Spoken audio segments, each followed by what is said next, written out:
Ambassador Thexvar had always prided himself on reading the subtle signs that preceded major galactic events.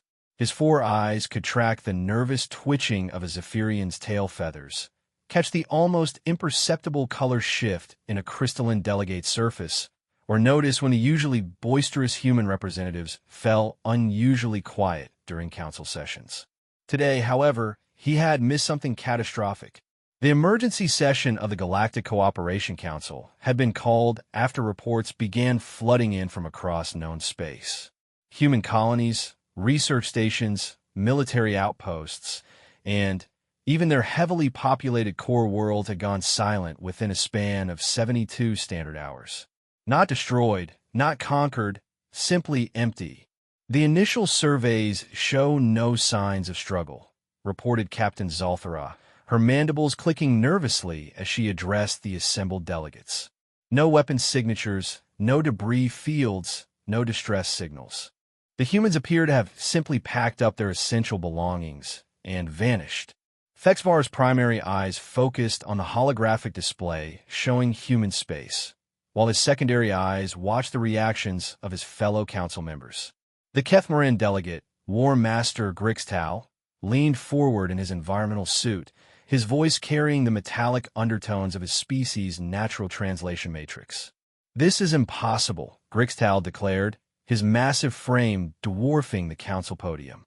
"We have monitoring stations throughout human space. Our trade vessels follow established routes. How does an entire species disappear without triggering a single alert?" The answer came from an unexpected source. Dr. Yilneth, the hegemony's chief xenobiologist, had been studying human behavior patterns for the past 50 cycles. Her serpentine form coiled around her speaking platform as she accessed her databanks. "The humans have been systematically reducing their external dependencies for the past 8 standard years," she reported, her voice carrying the analytical tone her species was known for. "They've been developing closed-loop manufacturing systems, perfecting their terraforming techniques, and, most significantly, they've been purchasing massive quantities of raw materials from independent traders rather than through official channels." Council Chairman Veltheri, whose crystalline form refracted the chamber's lighting into dancing patterns, resonated with concern. "You're suggesting they planned this exodus? But why?" "The Cooperation Council has provided them with trading partners, technological exchange opportunities, and protection under our collective defense agreements." Thexvar felt his gill slits flutter with anxiety as he recalled recent interactions with human representatives. Ambassador Sarachon had been their primary liaison for the past 5 years, and looking back, he could see signs he had dismissed as typical human eccentricity. Her questions about council voting procedures, her interest in the legal framework surrounding membership withdrawal, and her careful documentation of treaty obligations. Permission to access the historical records, Thexvar requested, his voice carrying across the chamber through his species' natural telepathic resonance.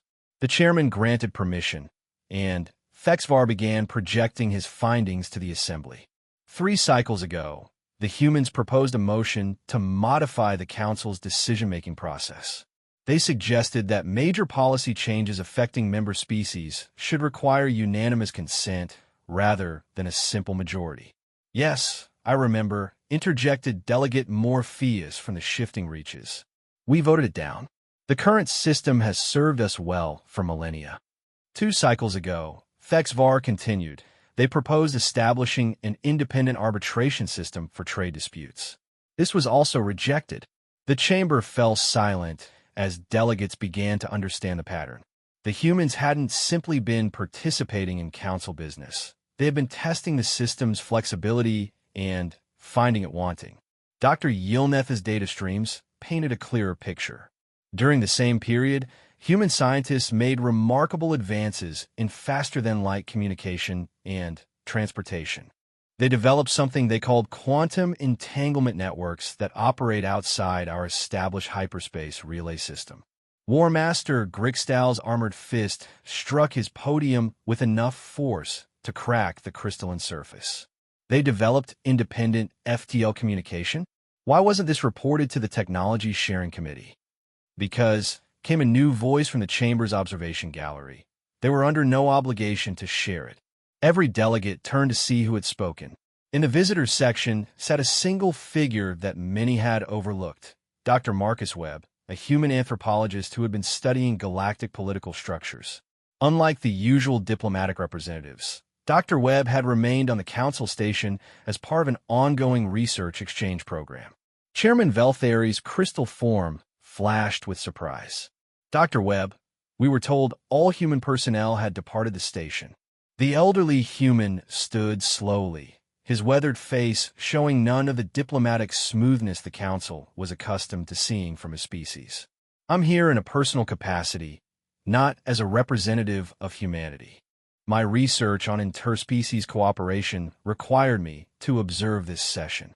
Then, perhaps you can explain why your species has chosen to abandon their commitments to galactic cooperation. Delegate Morpheus demanded, his shifting form taking on aggressive angular patterns.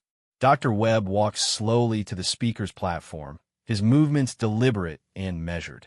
With respect, humanity never abandoned their commitments. They fulfilled every treaty obligation, completed every trade agreement, and met every defensive pact requirement right up until the moment they left council space. But why leave it all?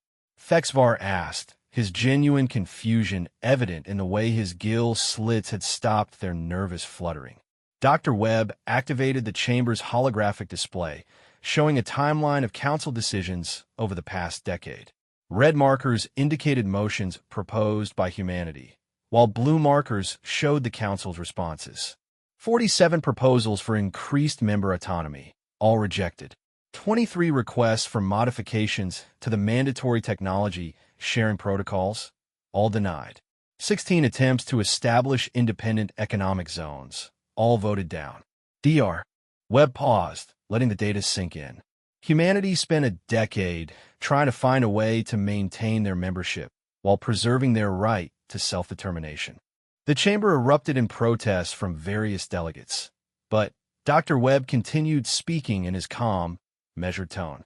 The final straw came during last cycle's vote on the Unified Defense Integration Protocol. The Council decided, by majority vote, that all member species would be required to integrate their military forces under central command. Humanity's request for an exemption based on their unique combat doctrines was denied. War Master Grixdal's metallic voice cut through the noise. That protocol was necessary for coordinated defense against the Void Stalkers.